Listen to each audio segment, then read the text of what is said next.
ሰላም የተወደዳችሁ የስፖርት 365 ዝግጅታችን ነው። ስለ ኤዜ ጉዳት፣ ስለ ዩናይትድ የግዢ ዕቅድና ጦርነት እግር ኳስ ላይ እየፈጠረ ስላለው ተጽዕኖ እናነሳለን። አብራችሁኝ እንድትሆኑ በአክብሮት እጋብዛለሁ። አርሰናል በሲቲ ከተሸነፈ በኋላ ትልቁ እፎይታ ለደጋፊው ኢንተርናሽናል ብሬክ መምጣቱ ነው። ከኢንተርናሽናል ብሬኩ ጋር ተያይዞ ግን የሆነ የተደበላለቀ ስሜት አለ። ብዙሃን መገናኛዎች ስለተጎዱት የአርሰናል ተጫዋቾች ሲዘግቡ በርከት ያሉ የአርሰናል ደጋፊዎች በተጫዋቾቻቸው ተጎዱ መባል ተደስተው ታይተዋል። እርግጥ ነው ከደስታቸው ጀርባ የሆነ ሚስጥር አለ። የተጫዋቾቻቸውን ተጎዱ መባል አብዛኞቹ የአርሰናል ደጋፊዎች አያምኑበትም፣ ወይ ደግሞ ለጥንቃቄ ሲባል ከብሔራዊ ቡድኖቻቸው ውጭ ሆኑ እንጂ የእውነት ተጎድተዋል ብሎ አያስቡም። በእርግጥ የእውነት የተጎዳ ተጫዋች አላቸው፣ ኤዜ። በዝርዝር እናነሳዋለን። ከኤዜ ውጭ ያሉትን ተጫዋቾች በተመለከተ ግን እንዳልኩት አብላጮቹ የአርሰናል ደጋፊዎች ለጥንቃቄ ሲባል የተወሰደ እርምጃ ነው እንጂ ተጫዋቾቻችን ሲሪየስ ጉዳት ተጎድተዋል ብለው አያምኑም። ተጎዱ ከተባሉ ተጫዋቾች መካከል አንደኛው ገብርኤል ማጋሌሽ ነው። ጉልበቱን ታመመ። ብራዚል ከፈረንሳይና ከክሮኤሺያ ጋር ከምታደርገው ጨዋታ ውጭ ሆነ የተባለው ገብርኤል ማጋሌሽ ለአርሰናል በጣም ወሳኝ እንደሆነ እናውቃለን። ሳጥኑን ሲከላከልም ሆነ የተቃራኒውን ሳጥን ሲያጠቃ በጣም አስደናቂ ተጫዋች ነው። ጦረኛ ነው። ሁል ጊዜም ቢሆን ለጨዋታ ዝግጁ የሆነ ከደጋፊው ጋር የተለየ ስሜት ትስስር የፈጠረ በሁሉም የሰውነቱ ክፍሎች ብሎኮች የሚያደርግ የመነሳሳት ችግር የሌለበት ተነሳስቶ ቡድኑን የሚያነሳሳ እየጮኸ ቡድኑን የሚመራ ተጫዋች ነው እና ማጋሌዥን ማጣት የአርሰናል ደጋፊዎች በፍጹም የማይፈልጉት ነገር ነው እና የመጨረሻው ኢንተርናሽናል ብሬክ ላይ ለብራዚል ሲጫወት የማጋሌሽ መጎዳት በጣም አስደንግጧቸው ነበር። አሁን እንደዚህ ያለው ነገር እንዳይፈጠር ከወዲሁ ማጋሌሽ ተጎድቷል ተብሎ ከጨዋታዎች ውጭ የመሆኑ ጉዳይ ለአርሰናል ደጋፊዎች ልብ የሚያሞቅ ስሜት የሚሰጥ ነው። እንዳልኩት ተጎድተዋል ብለው ስለማያምኑ ወይ ደግሞ ቢጎዱ እንኳ ጉዳቱ የከፋ አይደለም፣ ስለዚህ በዚህ ኢንተርናሽናል ብሬክ ወደ ብሔራዊ ቡድን ሄዶ ጉዳቱን ከማባባስ ይልቅ እዚሁ ቆይቶ ተጠግኖ ከድካሙ አገግሞ በተሻለ ፎርም ለጨዋታዎች ዝግጁ ይሆናል የሚል እምነት አላቸው ደጋፊዎች። የተከላካይ መስመር አጣማሪ ዊሊያም ሳሊባም ከገብርኤል ጋር በተቃራኒ እንግዲህ ሁለቱም ወደ የብሔራዊ ቡድናቸው በሄዱ ኖሮ እርስ በርስ ይጫወቱ ነበር፣ ምክንያቱም ፈረንሳይ ከብራዚል ጋር ስለምትጫወት እና ዊሊያም ሳሊባም ፈረንሳይ ከብራዚልና ከኮሎምቢያ ጋር ከምታደርገው ጨዋታ ውጪ ሆኗል። ብሔራዊ ቡድን ወደ አሜሪካ ሄዶ ነው እነዚህን ጨዋታዎች የሚያደርገው። እንግዲህ ከዛ ጉዞ ውጭ ነው። ይህም ለአርሰናል ደጋፊዎች ትልቅ እፎይታ ነው። በእርግጥ ዊሊያም ሳሊባ በመሃል ወጣ ገባ ያለባቸው አጋጣሚዎች አሉ። የካራባኦ ካፕ ፍጻሜ ላይ በጣም ጥሩ የተጫወቱ ሁለት የአርሰናል ተጫዋቾች ካሉ ሁለቱ የተከላካይ መስመር ተጣማሪዎች ናቸው። እነዛን ሁለት ጎሎች እንደ ቡድን መከላከል እንኳን ባይችሉ በዕለቱ ይህን ተሳሳቱ የሚባል ነገር አልነበረም። በጣም አስደናቂ ነበሩ። ሃላንድን ከጨዋታ ውጭ ማድረግ ችለዋል። በግላቸው ማድረግ የሚገባቸውን ሁሉ አድርገዋል እና ሁለቱ ወደ ብሔራዊ ቡድን ያለመሄዳቸው ጉዳይ ለአርሰናል ደጋፊዎች በጣም ስሜት የሚሰጥ ደስ የሚል ነው። ሌላኛው ከብሔራዊ ቡድን ውጭ የሆነው ተጫዋች ማርቲን ኦዴጋርድ ነው። ከኢንተርናሽናል ብሬኩ መልስ ለጨዋታ ዝግጁ ስለመሆኑ ተነግሯል እና የሱ ወደ ብሔራዊ ቡድን ያለመሄድ ጉዳይ ትክክል ይመስለኛል። ምክንያቱም ተጫዋቹ ከየካቲት ወር መጨረሻ በኋላ ጨዋታዎች አላደረገም። ከቶትናም ጋር ከተደረገው የደርቢ ጨዋታ በኋላ አልተጫወተም። ስለዚህ የዚህ ተጫዋች ወደ ብሔራዊ ቡድን ያለመሄድ ጉዳይ ስሜት ይሰጣል እና የማገገም ስራውን ሰርቶ በሚገባ ለመጨረሻዎቹ ጨዋታዎች ዝግጁ ሆኖ ይጠብቃቸዋል ማለት ነው። ሌላኛው ቲምበር ነው። ይህም ተጫዋች ተጎድቶ ስለነበረ ከብሔራዊ ቡድን ጨዋታ ውጭ የመሆኑ ጉዳይ የጉዳቱ መጠን ምን ያክል ነው በሚለው የሚወሰን ነው። በእርግጥ ግን ደግሞ ተጫዋቹ ከኢንተርናሽናል ብሬኩ መልስ የበለጠ ዝግጁ ሆነው ከሚመጡ ተጫዋቾች መካከል አንዱ የመሆን እድል አለውና የቲምበርም አለመሄድ ለአርሰናል ደጋፊዎች እፎይታ ነው። ትሮሳርም በዚህ የውድድር ዘመን በየመሃሉ የሚመጡ ጉዳቶች በጣም በጥሩ ፎርም እንዳይጫወት ሪትሙን እንዳያገኝ አድርጎታል። ግን ደግሞ ከበቀደሙ ጨዋታ በኋላ የከፋ ጉዳት ተጎድቷል ተብሎ አይታሰብም፣ ልክ እንደ ማጋሌሽ እና እንደ ሳሊባ ሁሉ። ስለዚህ የትሮሳርድም አለመሄድ ለአርሰናል ደጋፊዎች በጣም በጎ የሚባል ነው። እነዚህ ተጫዋቾች ብዙ ተጎድተዋል ተብሎ የማይታሰቡ በሚገባ አገግመው ተጠግነው ለቀጣዮቹ ጨዋታዎች ዝግጁ ይሆናሉ ብሎ የአርሰናል ደጋፊዎች ኤክስፔክት የሚያደርጓቸው ናቸው። የጉዳት ጉዳይ ከመጣ ግን የአርሰናል ደጋፊዎች በዚህ ሰዓት እንዲጎዳ የማይፈልጉት ተጫዋች ተጎድቶባቸዋል። ኤዜ ቢያንስ ለአንድ ወር ከሜዳ ይርቃል ተብሏል። የ27 ዓመቱ እንግሊዛዊ በጣም ጥሩ እየተጫወተ ነው። የሌቨርኩሰኑ ጨዋታ ላይ ያስቆጠረው ጎል በጣም የሚያስደንቅ ነው። ግን ደግሞ ጉዳቱም የመጣው ተጨማሪ ጎል ለማስቆጠር የተሻለ አማራጭ እያለው በራሱ ሊሞክር ሲል ነው።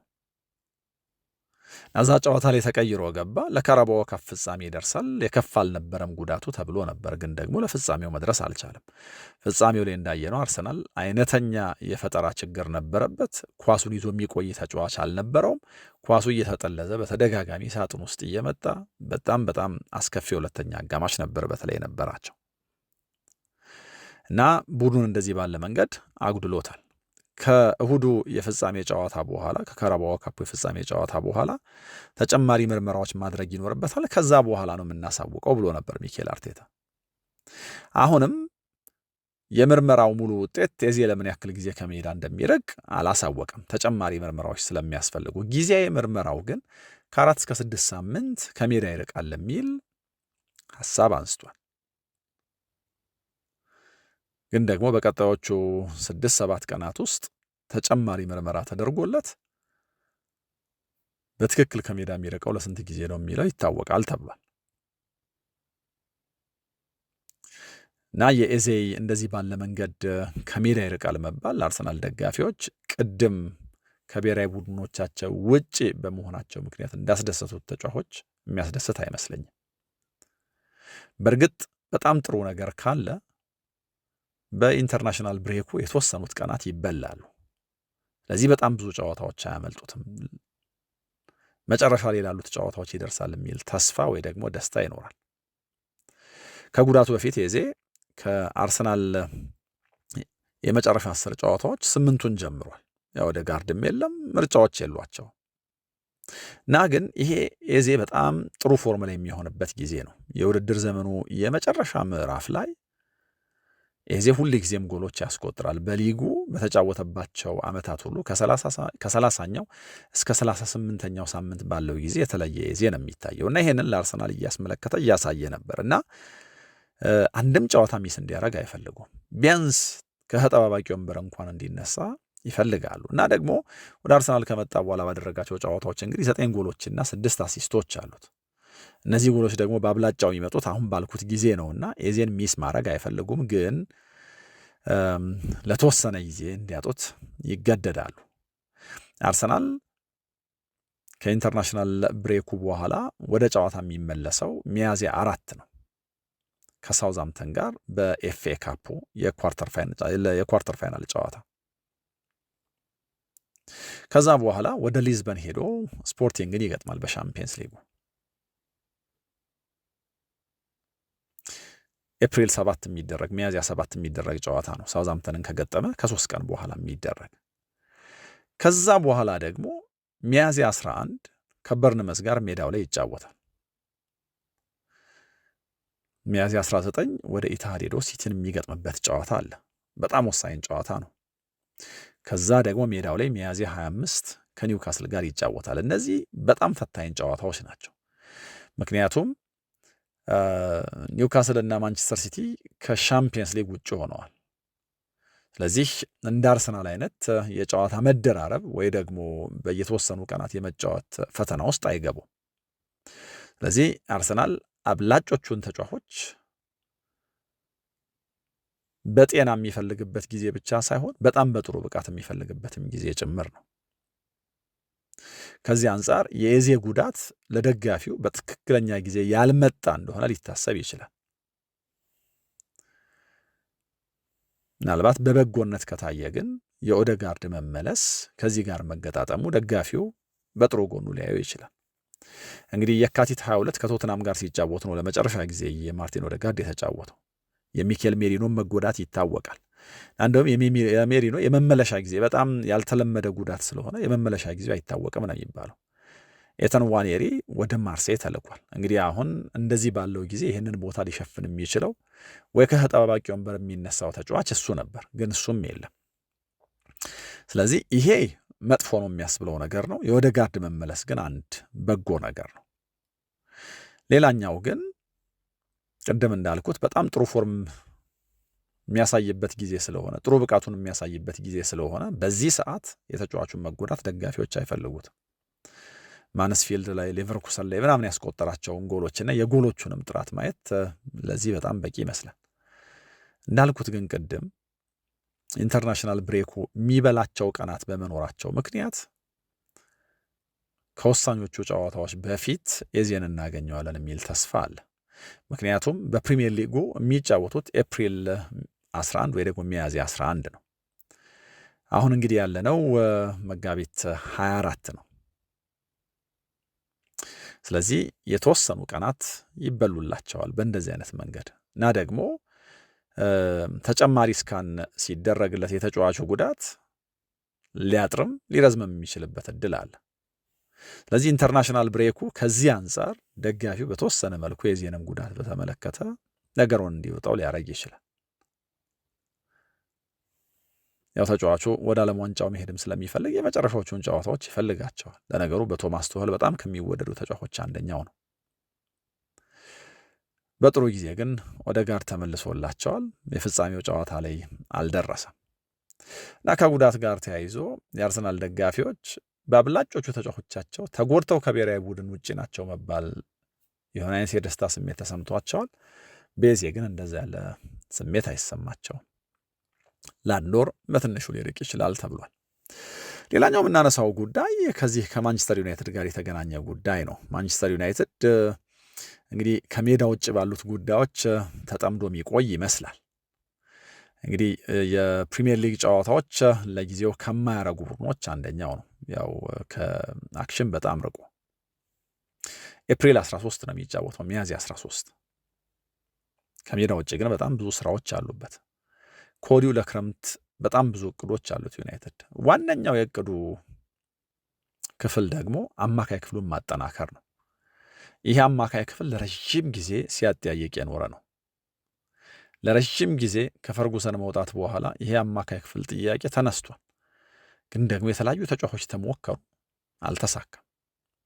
እና እዚህ አማካይ ክፍል ላይ 2 ወይም ደግሞ 3 ተጫዋቾች ሊፈርሙ ይችላሉ። የካሲሚሮ የመልቀቅ ጉዳይ ግልጽ ነው። እንዲቆይ የሚፈልጉ ደጋፊዎች ቁጥር ጥቂት አይደለም፣ ግን ደግሞ ከፍ ያለ ደሞዝ ነው የሚከፈለው እና ደግሞ የእድሜውም ጉዳይ አለ። በጣም ጥሩ ብቃት እያሳየ ነው። ያው ካሲሚሮ እንደዚህ ባለ መንገድ ነው መሸኘት የፈለገው። እሱን ይተካል ተብሎ የታሰበው ማኑኤል ኡጋርቴ በጣም ደካማ ሆኖ ተገኘ። በታሰበው ልክ የማይጫወት ካሲሚሮ ከሌለ በስተቀረ ጨዋታዎች ለመጀመር የማይታመን የሆነው እና በሱ ደግሞ አስተማማኝ ብቃት አለማሳየት እና ደግሞ በክረምቱ ሊለቅ የሚችል ከሆነ ሊያመጧቸው የሚችሏቸውን ተጫዋቾች ቁጥር ይጨምራሉ ማለት ነው። ስለዚህ መጀመሪያ ማን ይለቃል ማን ይቆያል የሚለው በጣም አስፈላጊ ነው። ግን ካሲሚሮና ኡጋርቴ ካሲሚሮ የተረጋገጠ ነው የሚመስለው። የኡጋርቴ የሚመልቀቅ ጉዳይ ብዙ ጥያቄ የሚያስነሳ አይደለም።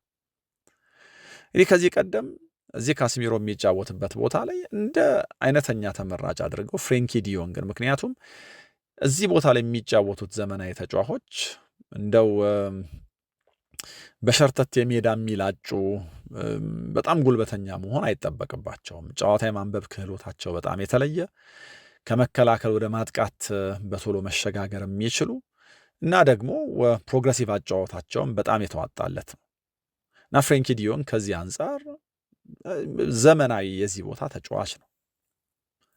ፕሮግረሲቭ አጫወቱ በጣም ያስደንቃል። ይሄ ሁሉንም ነገር ማድረግ የሚችል አማካይ ነው እና ኤሪክ ቴን ሃግ የፈለጉት ፍሬንኪ ዲዮንግን ነበር። ተጫዋቹ ግን እዛው ባርሴሎና ውስጥ የመቆየት ፍላጎት ስለነበረው ይሄ ዝውውር አልተሳካም። መጨረሻ ላይ ለካሲሚሮ ከፍ ያለ ገንዘብ ከፈሉ። ይሄ ዝውውር በጣም የሚያጠያይቅ ነበር። አሁን ስለ ካሲሚሮ ገንዘብ የሚያነሳ የሚያወራ የለም። ይልቁን ካሲሚሮን በማንን ተካው ነው ትልቁ ጥያቄ። እንግዲህ ከረዥም ጊዜ በኋላ በድጋሚ ፍሬንኪ ዲዮንግን ታሳቢ ያደረገ ዝውውር ያደርጋሉ ወይ? እንደዚህ አይነት ሩመር የለም። ግን በፕሪሚየር ሊጉ እየተመለከቷቸው ያሉ ተጫዋቾች አሉ። በሮድሪ ሞልድ የተሰሩ በእንደ ራይስ አይነት ተጫዋቾች ሞልድ የተሰሩ ተጫዋቾች በጥብቅ ይፈለጋሉ። 12-13 ኪሎ ሜትር የሚሮጡ ተጫዋቾች በጥብቅ ይፈለጋሉ። ግን ቀይጥ ሚና ያላቸው በ6 እና በ8 መካከል የሚዋለሉ ደግሞ እንዲሆኑ ኤክስፔክት ይደረጋል። ለምሳሌ ራይስ ወደ አርሰናል ሲመጣ 6 ቁጥር ነው። ግን ደግሞ አርሰናል ውስጥ ምናልባት በዚህ ውድድር ዘመን ተገድቦ ሊሆን ይችላል ከ6ነት ይልቅ እንደ 8 ሲጫወት አየ ነው። ግን ደግሞ ቡድኑ ለጥንቃቄ ሲል ወደኋላ ጎትቶት እንደ አይነተኛ 6 ሲጫወትና በጨዋታዎች መካከል ግን የ6ም የ8ም ስራ ሲሰራ እናየዋለን። እንደዚህ ያለ ተጫዋች ነው የሚፈልጉት እና እዚህ ቦታ ላይ ምን ምርጫዎች አሏቸው? ማንን ያሉ? ግን የኤሊዮት አንደርሰን ስም በትልቁ ሲነሳ ከርሟል። ማንቸስተር ሲቲም የዚህ ተጫዋች ፈላጊ ነው። ከኤሊዮት አንደርሰን ውጪ የባሌባም ስም ከዩናይትድ ጋር በጣም በተደጋጋሚ ተነስቷል። ግን ደግሞ በጣም መጥፎ ሲዝን እያሳለፈ ነው እና ከዚህ ጋር ጥርጣሬዎች ሊኖሯቸው ይችላሉ። ምክንያቱም ገና ስሙ ከዩናይትድ ጋር በመነሳቱ ምክንያት አቋሙ እንደዚህ የወረደ ተጫዋች ወደ ዩናይትድ ከመጣ በኋላ ደግሞ ባለው ጫና እንዴት ነው ሊጫወት የሚችለው የሚል ጥያቄ ሊነሳ ይችላል። በእርግጥ ከባሌባ ጋር ዩናይትድ በግላዊ ጥቅማ ጥቅሞች ጉዳይ ባለፈው ክረምት ተስማምቶ ነበር ነው የሚባለው።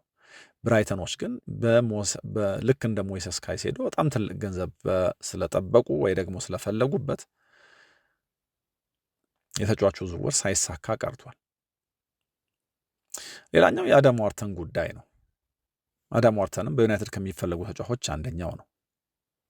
በጣም ጥሩ ተጫዋች ነው። በትልልቅ ክለቦች ይፈለጋል። ዩናይትድ ሳንድሮ ቶናሊንም አይቶታል። የብሩኖ ጉማሬሽም ጉዳይ ተነስቷል። በእርግጥ ወኪሉ አስተባብሏል።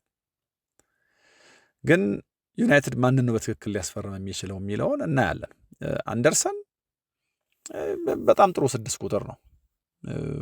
በጣም ወደ ኋላ ተስቦ ሊጫወት የሚችል እና ደግሞ አደገኛ ኳሶች በመጣል የመልሶ ማጥቃት ሊያስጀምር የሚችል ለቡድኑ ማጥቃት ብዙ ማዋጣት የሚችል ነው። ሞባይል ተጫዋች ነው። ባሌባ በጣም ጥሩ እግር ኳስ የሚጫወት ተጫዋች ነው። ቅድም ያልኩት የፎርም ጉዳይ ካልሆነ በስተቀር የአዳም ዋርተን ግን ከአብዛኞቹ የተለየ ነው።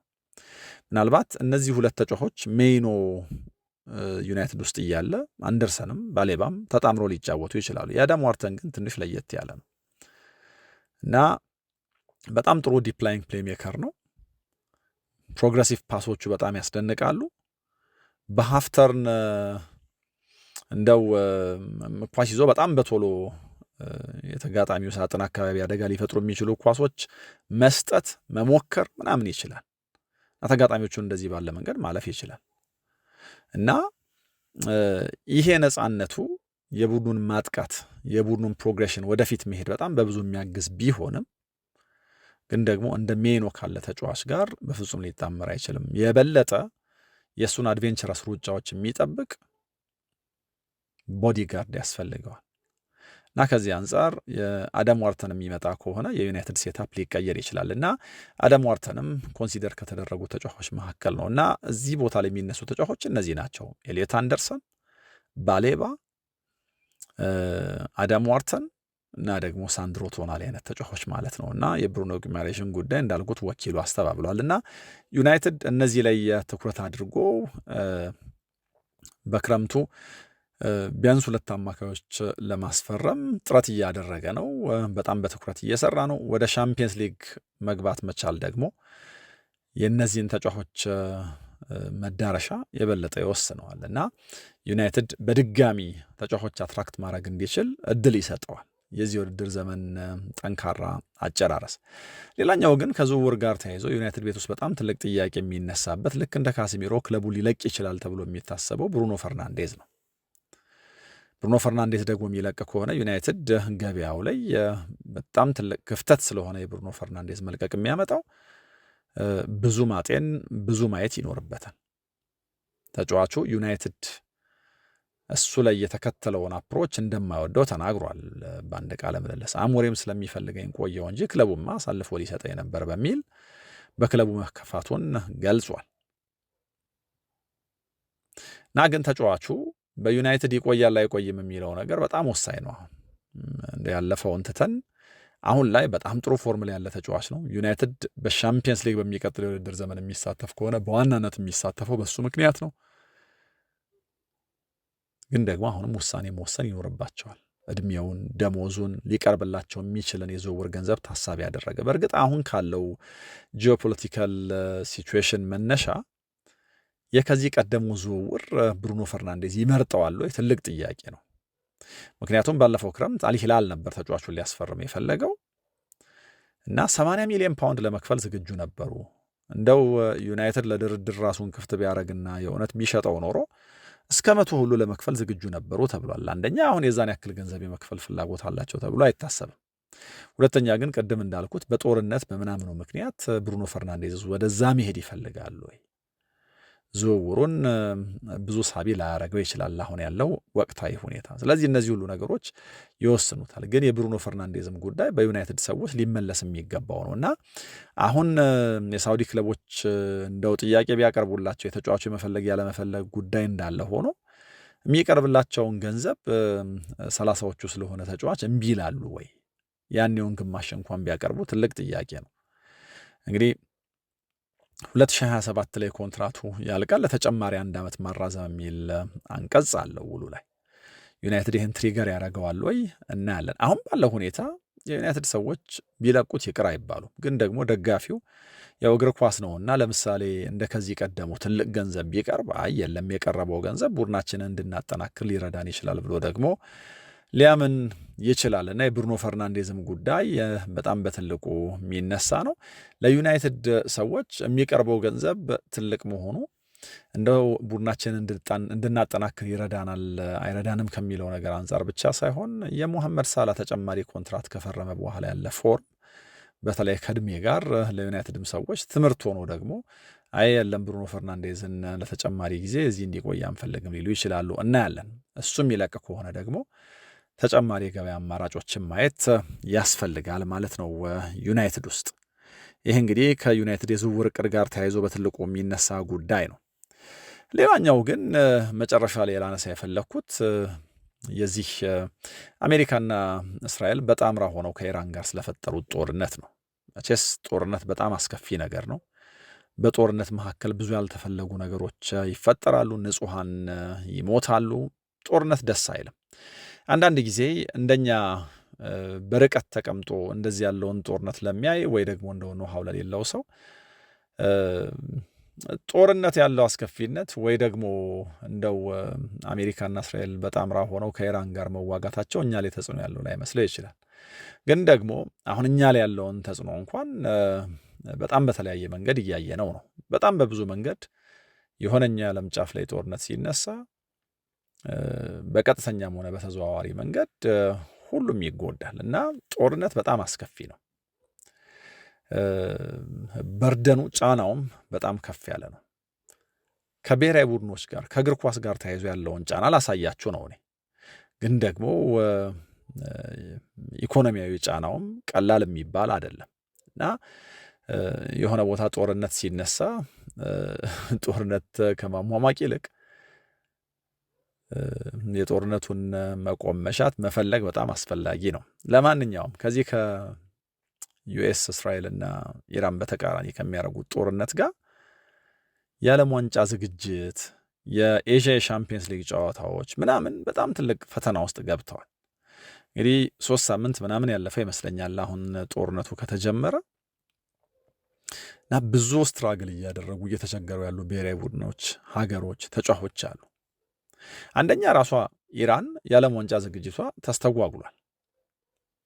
ቴህራን በአሜሪካና በእስራኤል መደብደብ ከጀመረች በኋላ የኢራን ብሔራዊ ቡድን የዓለም ዋንጫ ዝግጅቱን ለማድረግ ፈተናዎች ነበሩበት እና ያው ከናይጄሪያና ከኮስታሪካ ጋር የወዳጅነት ጨዋታዎች አሉት። ጨዋታው አንታሊያ ላይ ቱርክ ላይ ይደረጋል ተብሎ የሚጠበቅ ነው። ልክ ነው፣ ዝግጅት እያደረጉ ነው። ግን ደግሞ ዓለም ዋንጫው ላይ መሳተፋቸው ጉዳይ ራሱ እርግጥ አይደለም እና እነዚህ ወዳጅነት ጨዋታዎች እና ሌሎችም ነገሮቻቸው የዓለም ዋንጫ ዝግጅታቸው በዚህ ጦርነት ምክንያት ጥያቄ ውስጥ ገብቷል። ከብሔራዊ ቡድኑ ጋር ተያይዞ በጣም ትልቁ መነጋገሪያ ከሰሞኑን ሰርዳር አዝሙን ነው። በጣም ግሩም ተጫዋች ነው። ቡንደስሊጋ ውስጥ ሲጫወት እናውቀዋለን። አሁን ዱባይ ውስጥ ነው የሚጫወተው። በ91 ጨዋታዎች 57 ጎል ያስቆጠረ በጣም ትልቅ ተጫዋቻቸው ነው። ግን ደግሞ የኢራን ብሔራዊ ቡድን ከዚህ ቀደምም በነበረው የዓለም ዋንጫ ተጫዋቹ በነበረው ፖለቲካዊ አቋም ምክንያት ልዩነት ሲፈጥር አይተን እናውቃለን። እና አሁን ከናይጄሪያና ከኮስታሪካ ጋር የኢራን ብሔራዊ ቡድን ከሚያደርገው የወዳጅነት ጨዋታ በፊት ለመንግስት ባሳየው ታማኝነት ማጉደል በሚል ከብሔራዊ ቡድኑ ውጭ ሆኗል። ምንድን ያደረገው ታማኝነት ማጉደልስ የተባለው ከኢንስታግራም ገጹ ላይ ከዩናይትድ አረብ ኤሚሬትሱ ምክትል ፕሬዚደንት ሙሐመድ ራሺድ አልማክቱም ጋር ፎቶ ተነስቶ ለጥፏል። ስለዚህ ይሄ ለኢራን መንግስት ያለውን ታማኝ አለመሆን ያሳያል በሚል ከብሔራዊ ቡድኑ ውጭ ሆኗልና ለእነዚህ ጨዋታዎች ነው ከብሔራዊ ቡድኑ ውጭ ሆኗል የሚለው። ግን ደግሞ የኢራን ብሔራዊ ቡድን ወደ አሜሪካ የሚጓዝ እንኳን ቢሆን እዛ አውሮፕላን ውስጥ ለመሳፈሩ እርግጥ አይደለም እና ይሄ አንዱ ጦርነቱ ይዞት የመጣው ነገር ነው። የኢራን የዓለም ዋንጫ ዝግጅት ጉዳይ ጥያቄ ውስጥ የሚገባ ነው።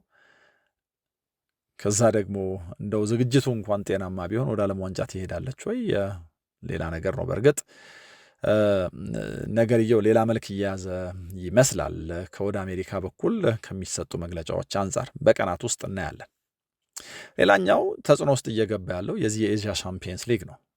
መወሳሰቦች ገጥመውታል። በኤዥያ በቅርብ ጊዜያት የሚደረጉ ጨዋታዎች ሁሉ ትልልቅ ጨዋታዎች ሁሉ ወደ ሳውዲ የሚሄዳቸው ጉዳይ አስቀድሞም ቢሆን ተቃውሞ ያስነሳ ጉዳይ ነው።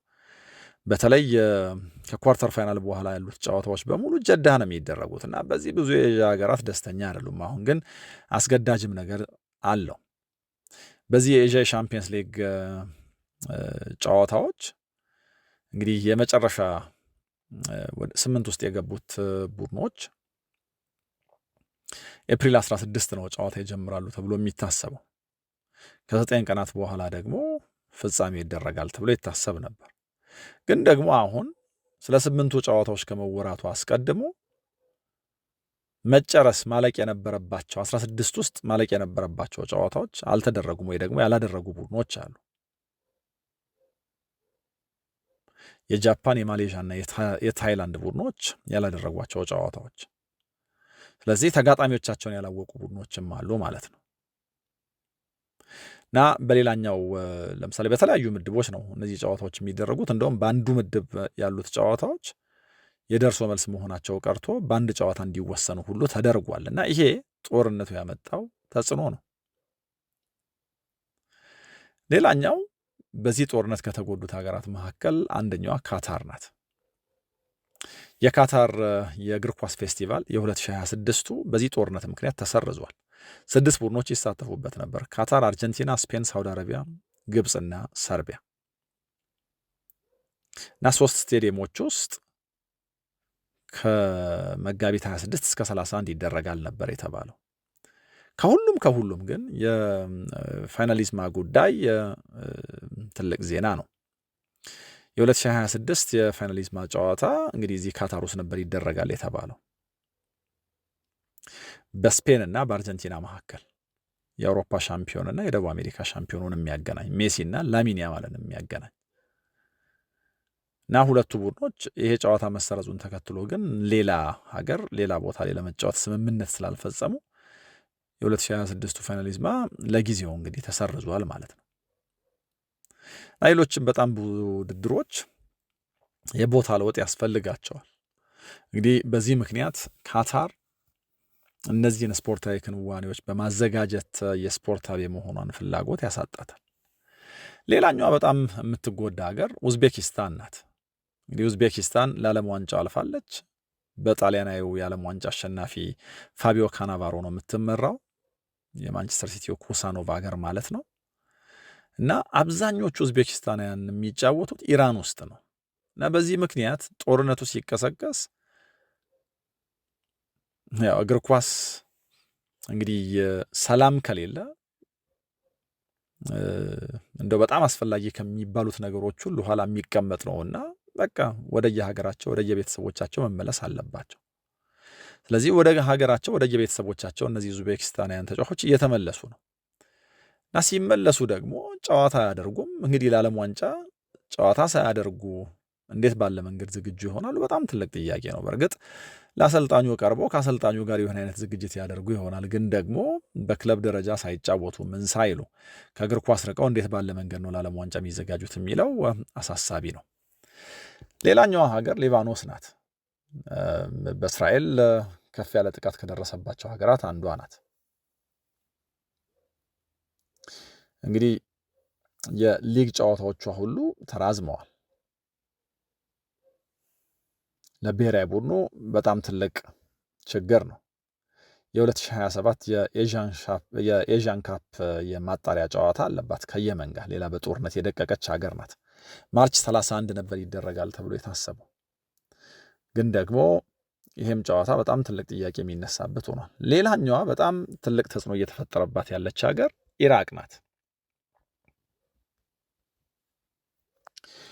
ኢራቅ የወርልድ ካፕ የፕሌኦፍ ጨዋታ አላት ከቦሊቪያ ወይ ከሱሪናም ጋር። በታሰበው መንገድ ግን የኢራኑም ጨዋታ ላሄድ ይችላል ተብሎ ተሰግቷል። ምክንያቱም የኢራቅ ተጫዋቾች ከአካባቢያቸው መውጣት በዚህ ጦርነት ምክንያት አይችሉም ወይ ላይችሉ ይችላሉ ተብሎ ስለሚታሰብ እንግዲህ ከ1986 በኋላ ለመጀመሪያ ጊዜ በዓለም ዋንጫ ለመሳተፍ ነው የምትሞክረው። በነገራችን ላይ ያው የኢራቅ የስፖርት ጉዳይ አሁን በህይወት በሌለውና በሳዳም ሁሴን የመጀመሪያ ልጅ በሆነው ኡደይ ሁሴን የሚመራ ነበር እና የብሔራዊ ቡድኑ ተጫዋቾች እንዴት ያለ ቶርቸር ይገጥማቸው እንደነበረ ነው። በሌላ ጊዜ እነዚህን አምባገነን መሪዎችና ጦርነትን የተመለከተ አንድ ፕሮግራም እንሰራለን በስፋት። ግን ደግሞ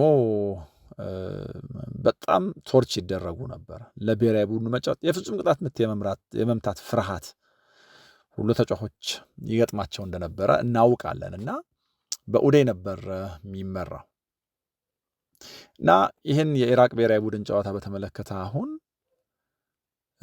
ፊፋ የተለያዩ ነገሮች ለማዘጋጀት እየሞከረ ነው። የ25 ሰዓት ጉዞ አድርገው ወደ ቱርክ እንዲመጡ እቅዱ ነበረ። ግን ደግሞ ይሄ የማይሳካ ወይ ደግሞ ላይሆን የሚችል ነገር ነው በሚል ቀርቷል። ግን ከብዙ የስልክ ልውውጦች በኋላ አጠር ያለ ጉዞ አድርገው ወደ ዮርዳኖስ ከዛ በኋላ ደግሞ በፕራይቬት በረራ ወደ ሜክሲኮ የመሄድ አማራጭ ተሰጥቷቸዋል እና ይሄ እንዳልኩት ያኔ በሳዳም ሁሴን ልጅ ኡደይ ሁሴን እየተመራ ትልልቅ ውድድሮች ላይ እንዲሳተፍ የሚገፋ በጣም ብዙ ፕሬሸር የሚያርፍበት ቡድን ነበር። እንግዲህ ከዛ በኋላ ከ1986 በኋላ ወደ ዓለም ዋንጫው የማለፍ ተስፋ ካለው መጀመሪያ ከዚህ የጦርነት አስፈሪ ድባብ መውጣት ይኖርበታል ማለት ነው እና በዚህ ጦርነት ምክንያት እነዚህ ብሔራዊ ቡድኖች እነዚህ ውድድሮች እየታጠፉ የሆነ አይነት ስጋት እየገባቸው ነው እና እነዚህ ብሔራዊ ቡድኖች ጨዋታዎቻቸውን የማያደርጉ ከሆነ ምን ይፈጠራል? ጨዋታዎቻቸውንስ ለማድረግ እንዴት ባለ መንገድ ነው ከዚህ ሪጅን የሚወጡት የሚለው በጣም አሳሳቢ ጉዳይ ነው እና ሰላም በጣም አስፈላጊ መሆኑን የበለጠ የሚያሳይ እነዚህ ስፖርታዊ ክንውኖችም ምን ያክል ሰፈር እያደረጉ ምን ያክል ችግር እየገጠማቸው እንዳለ የሚያሳይ ጉዳይ ነው የዚህ የጦርነቱ ነገር። የተለያዩ ጉዳዮች አነሳን። አርሰናልና ጉዳትን፣ ዩናይትድና ግዥን፣ ጦርነትና እግር ኳስን ባነሳናቸው ጉዳዮች ያላችሁን አስተያየቶች አጋሩን። በሌሎች ጉዳዮች ተመልሼ እመጣለሁ። አብራችሁኝ ስለነበራችሁ ምስጋና የላቀ ነው። ሰላም ሁኑ።